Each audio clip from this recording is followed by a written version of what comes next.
Got pops? Father and son share words of wisdom. Oh, I see it. The red. So we in the game. So what's up? Talk to me. Nothing. I'm just that conversation we was having earlier that carried over. Your words manifest, right? And I don't think we really understand that, right? And like I was telling you about your music and all the things that you have accomplished. It was your words lined up with your deeds and your actions, and it's just a powerful tool. So when I got that from Raheem, I kind of laughed. I said, "Oh yeah, I'm gonna send this," because when I listened to it, now all those words make sense and they resonate. And you can hear, like I was telling you, you can hear your confidence and everything. But I'm always saying how the words that you choose, like how I feel about the N word. Right. You know, I mean, your age group is different. Y'all think the N word is a layup and Oh yeah. Oh and yeah. and a game winner.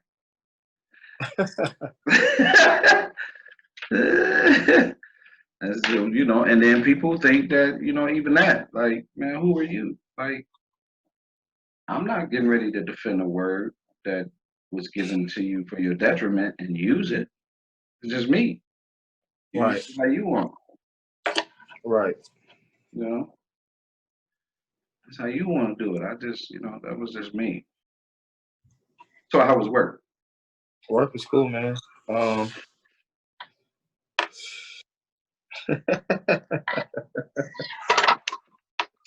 Work is cool. I'm thinking about when I told yeah, when I told her open up. Um. What else happened at work today?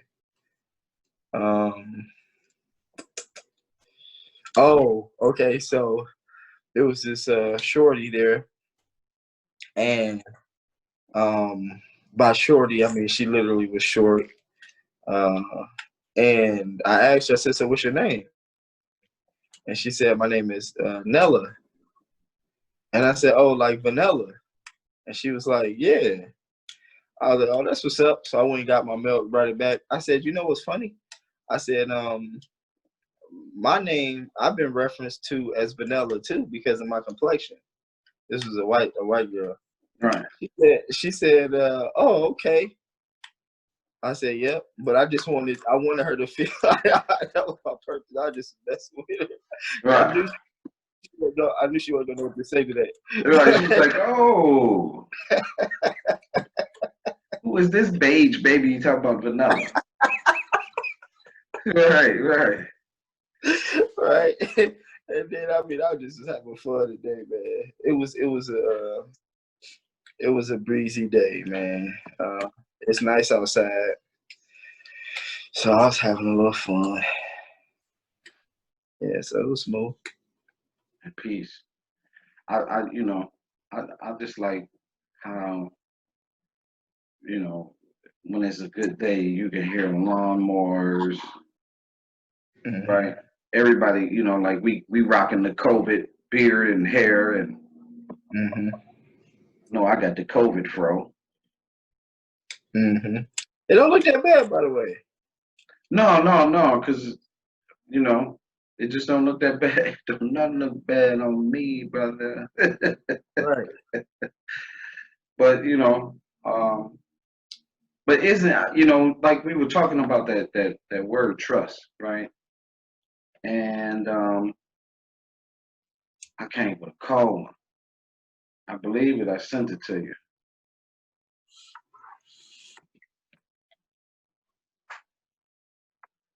Right. So I had to add it to the repertoire, to the collection of positive messages and insight that we need to be using. But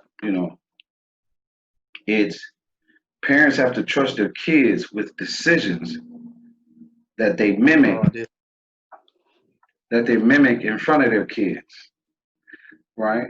So however you have done, these decisions gonna fall on your kid, right? And then like we was talking about the trust, we could talk about the N word, we could talk about a number of those things, but when we was talking about trust, that was something that came up. You wasn't really trying to trust me at all.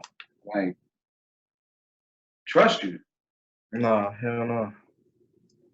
Yeah. And so and we discovered that a lot of that it comes from other people. It's not necessarily that, I've done anything for you not to trust me. Right. We've done things, and that's the same thing for everybody. Fear, business. Why I'm gonna trust this guy or this person or this business when all I've heard is one, their food was nasty. You know what I mean? Why I'm gonna trust Yeah. this beauty salon? They products be open. Beauty store, the beauty salon ain't. You get so much negative information that when you get ready to walk into one of these environments or situations, your trust has been conditioned against Right. your own observation. What you think about that? Ooh. Trust. Um. Yeah. I mean, that goes back to them same points where it's like you're manipulated, and you just don't want to leave your comfort zone. You don't want to leave your comfort zone. Um. So it it doesn't even get to trust. I mean, I, I'll give you this, even like coming to the not the dark side but the dad side.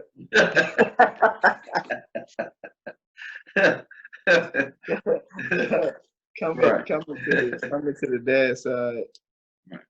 it was something, if I can think hard enough and fast enough, that I was kind of apprehensive, but then it was after maybe a conversation or a word. I think it was after your advice. I think it was after your advice hit. Like, hey, all right, look, I got this situation. What's popping? What you got for me? And I didn't say it like that, obviously, but I just was like coming to you like, all right, here go a rope. As far as I'm really trying to do this thing, as far as being independent for real, trying to be my own man. Can you help me on this journey? What would you do in this scenario? I just came to you, I think. And once that boy hit, actually, you know what I think it was? Because that was something that you put me on, which really helped. And it was the hardest. It was the hardest thing. It was the hardest thing was I'll say our personalities are, because I didn't want any part of it, is filled with creativity and words. And when you tell me, hey man, use your words, as far as talking really to anybody, but just on some how you maneuver your swag, just use your words. And I was like, man, I'm about to sound like but at this point I was like, it don't matter, like I'm open. I was open to receiving whatever you had to say. And when I started to use that and do that, that side of me was kind of unlocked, and I'm still unlocking it. But it feels so good. It comes natural. And I think from that, because that was very uncomfortable. I didn't want to be like you. I didn't want any parts of it, like, you know. And so that was really me saying, all right, look, I'm committed to this relationship, and whatever you got, whatever you talking about, but yeah, because it's you, but it's also me, you know. And so that was kind of a bridge of, hey, you are like your dad, or it's okay to be like your dad. And it just gave me more swag, really. Gave me more tools in the tool belt as far as just dealing with others, as far as being entertaining. Like, I used to be such an analytical person, just asking questions. Hey, so what do you know?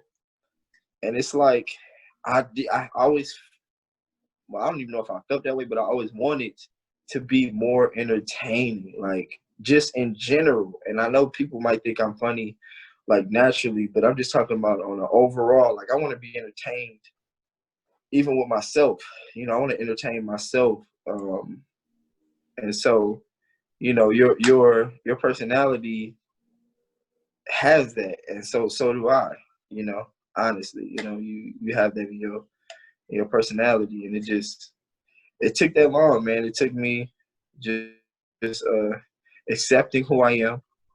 I am the son of Marsha. I'm also the son of Calvin, and I have those two human beings.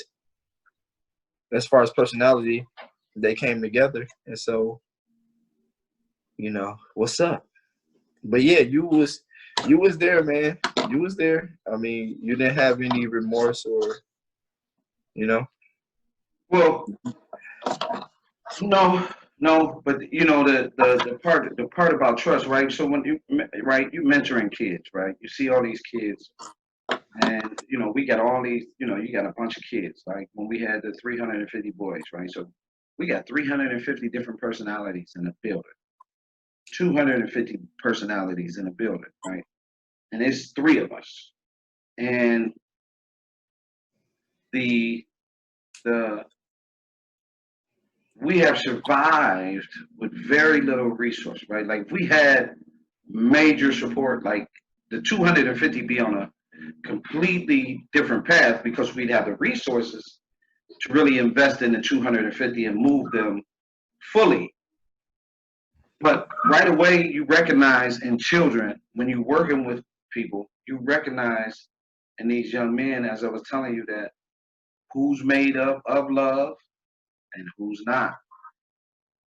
Who is willing to trust what you do and say, who was not. It was Mr. Eason that really made my day when he called and said to me, Mr. Man, something has to account for being consistent. You are and have been a very consistent mentor to these kids. No one has shown up like you. And,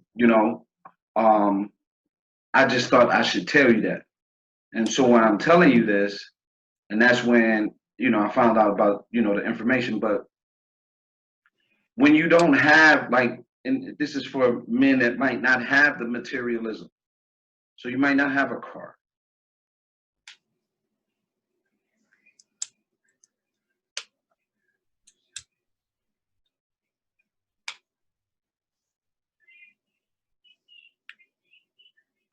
You might not have a lot of money, but you do have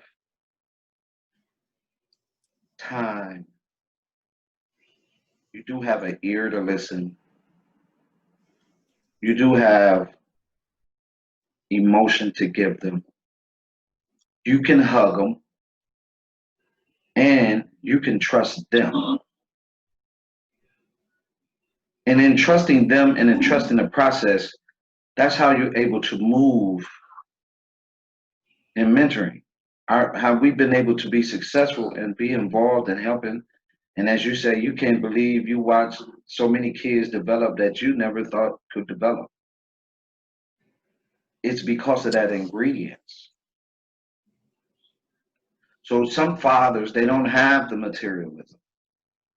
They don't have, the fancy car, the big house, the big paycheck.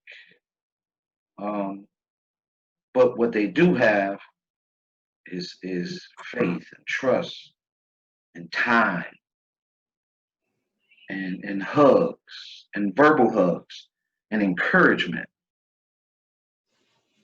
And sometimes that becomes more valuable than what you give me. And so when you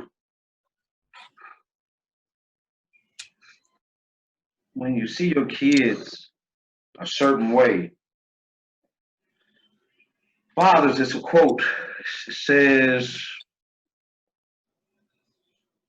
listen to your fathers, for they prepare you to take on the world. Malachi 4 and 6 says, God says in the last book, last verse of the Old Testament is turning the hearts of the children to the father and turning the hearts of the fathers to the children. We've been dealing with this a long time.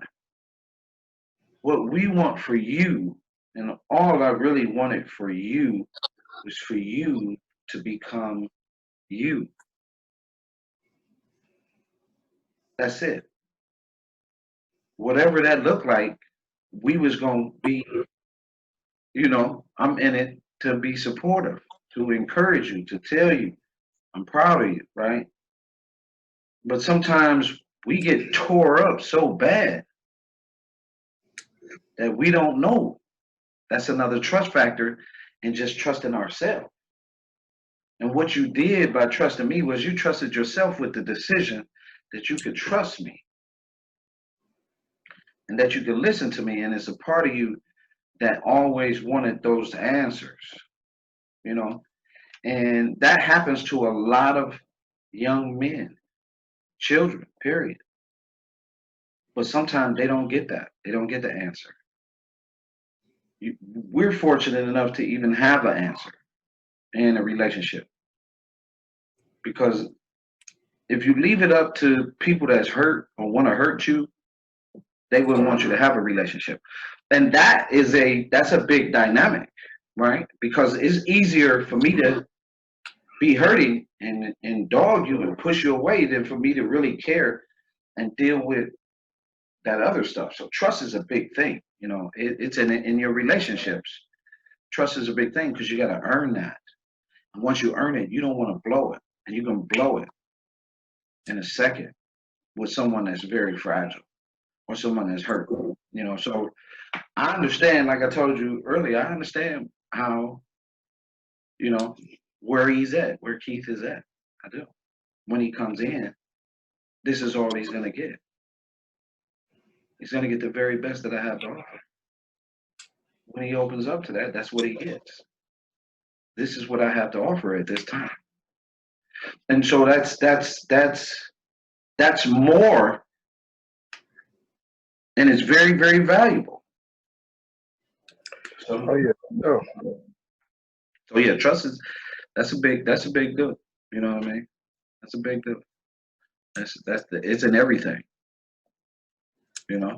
When you go, like, for me, like when you go sit down to get your hairline, you got to trust that they're gonna give you what you want to see. Everybody don't give you what you want to see, so you find somebody, or you find somebody that gives you exactly what you want to see. This is the look I'm looking for. All right. People shop. No, that's not it. That's not it. Let me go over here. This is it.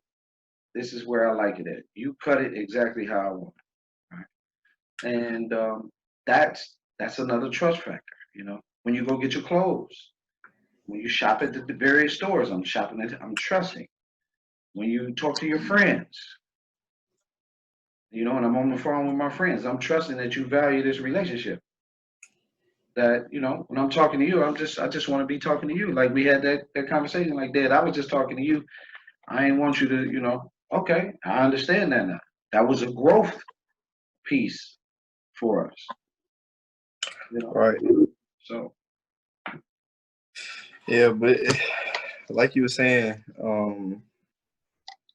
it's different for everybody. Like when let's say like Uncle Corn, like when he go to the barbershop, With that drop top. Coach drop top. Yeah. Right. He playing Where's Waldo with his hairline. Can you find my hairline? that's why he goes to right. He been without a hairline a long time. You know, he always try to blame it on me, but hey, just so you know, your baby picture tell everything. You know how long before you was going bald? Like I seen the picture. He got that picture of him in Colorado. The poster. Remember we saw the poster in his crib with him in Colorado. Yeah. His freshman year, he had a fro, and his hairline was already gone. He's like, son, you're just 18 and your hairline is 75. You gotta cut it. You know what I mean? Yeah, that's just where he's at. Right. You know, that's how it goes. You know, but yeah, that's a big thing, man. And that's why, you know, trust your words to manifest what you seek and do. When your words, deeds, and actions line up, anything is possible. For sure. One more. Have you seen that? Have you seen that movie Chronicles of Narnia? I think you just put me up on that, where they go searching in that wonderless land or whatever. In the closet. Yeah. That's why. Yeah, they mentioned Uncle Corn hairline.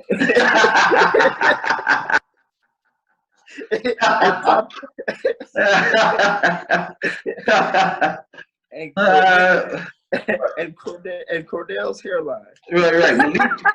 Right. Malik right behind him. He trying to cover it up with dreads. Say yeah. Okay. Okay. You can't cut your hairline. Never. Like.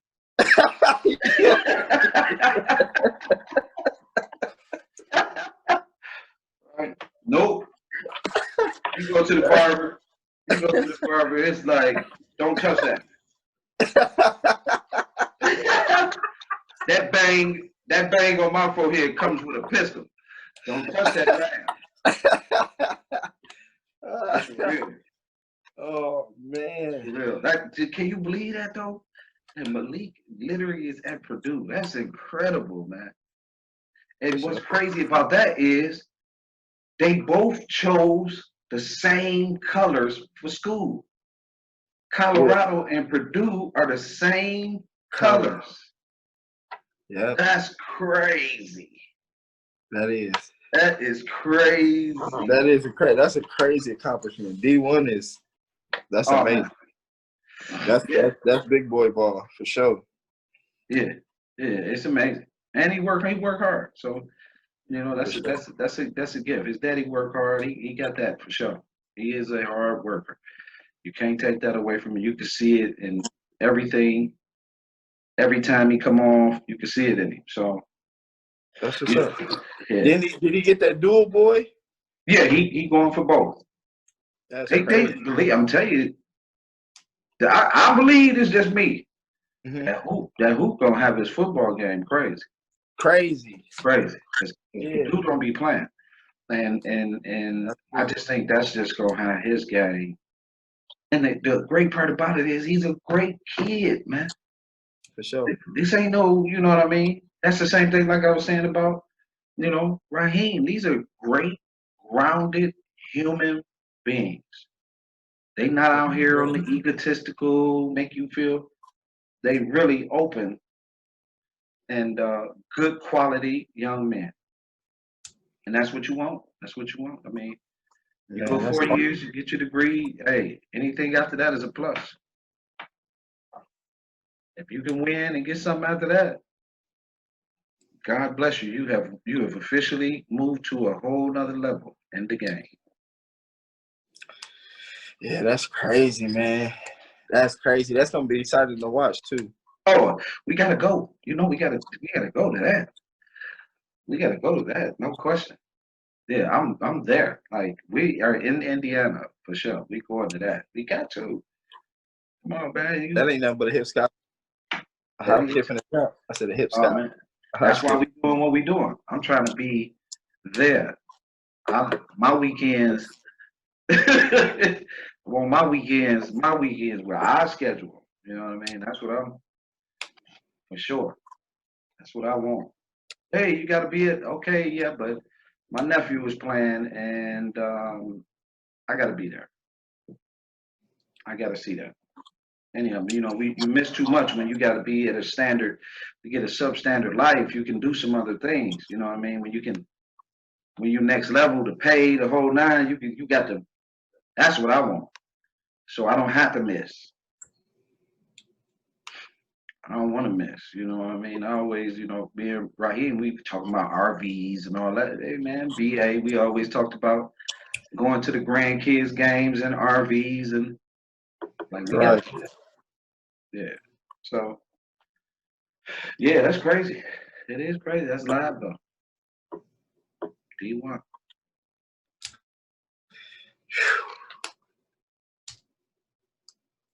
And he's smart, so you can't be nothing but happy for him.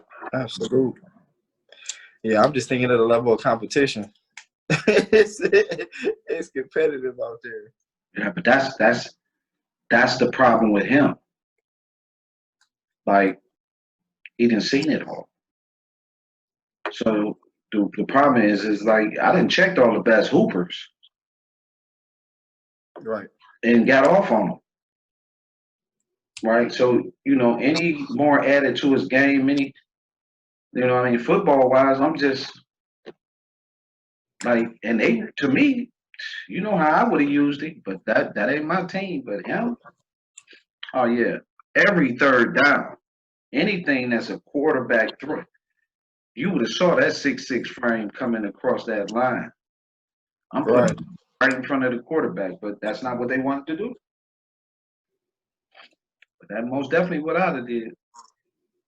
He'd have been a problem for me, defense and offense. But he there now.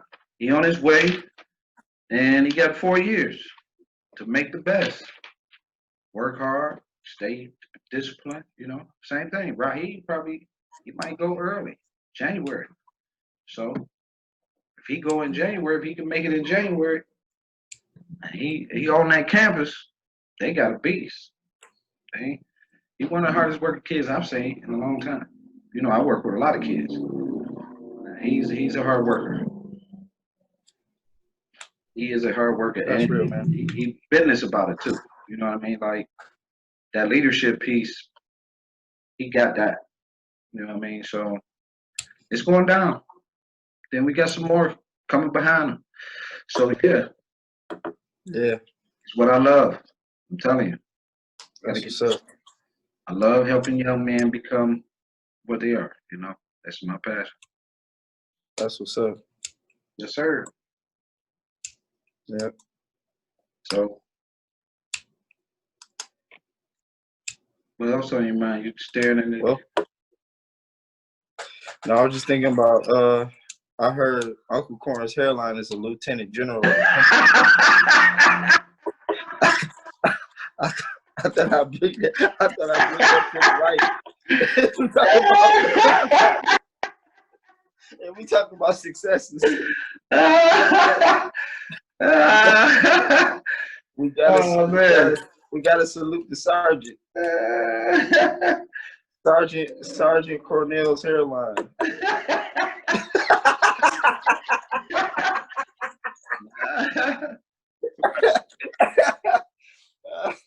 Right. Well, one thing for sure, you're not letting up on him. Nah, he hit me with the cap. That hurt.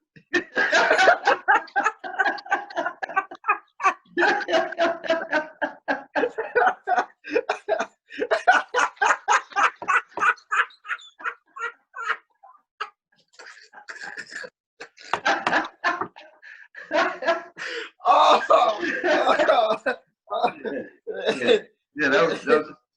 That's pretty good. That hurt. Oh, That was pretty good. that was so good. That was pretty good.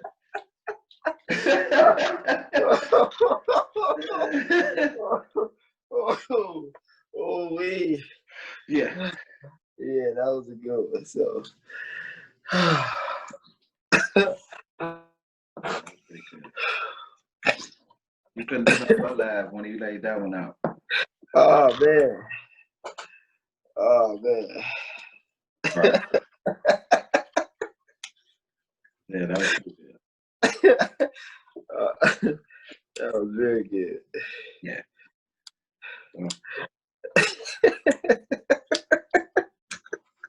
Hey man, Cam got him real good too. Did he? Yeah, at the Renaissance. I took Cam with me at the Renaissance. I forget the joke, but Cam ain't forget it. Just ask him, huh? Right, ask Cam. Cam ain't forget that joke. He let Corn have it. Walking out the door.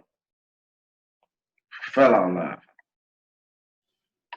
Corn couldn't bounce back from that one. He couldn't. Cam let him have it. It was right during the tournament too. We was at down at the Athenaeum, and he was trying to be funny on Cam. Cam said, "Hold up, and man, I can't forget the joke. I can't remember the joke, but he told him."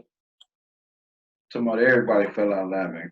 Corn was like, "Oh, okay."